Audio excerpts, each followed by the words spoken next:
अस्सलामुअलैकुम, आप देख रहे हैं होराइजन न्यूज़ एचडी। खबर शामिल करते हैं रावलपिंडी से सीटी और रावलपिंडी राय मजहर इकबाल की खुसूसी हिदायत पर इंचार्ज सिटी सर्कल ने सिटी सेंटर रोड, गंज मंडी रोड, बाड़ा market, Iqbal road, imperial market और राजा बाजार की मुल्हका सड़कों पर नो पार्किंग और ट्रैफिक के बहाव में रुकावट पैदा करने वालों के खिलाफ भरपूर कार्रवाई की। नो पार्किंग और गलत पार्किंग पर 129 चालान, नामुकम्मल कागजात पर 29 बंद। ट्रैफिक के बहाव में रुकावट पैदा करने पर 7 रेडियो को भी कब्जा में लिया गया, जबकि मुतद्दिद को वार्निंग दी गई।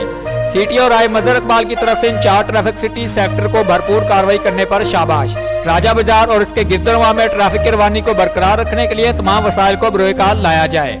सिटी और राय मजहर इकबाल रोड पर मौजूद रेडी बानों, तजावजात और नो पार्किंग के खिलाफ रोजाना की बुनियाद पर कार्रवाइयाँ की जाए। सिटी और रावलपिंडी, हमारा मकसद रोड व्यूज को दौरान ड्राइविंग हर तरह की ट्रैफिक सहूलियात फराहम करना है। Chief traffic officer Rai Mazhar Iqbal. Report Muhammad Fahim Sarwar, chairman Horizon News HD.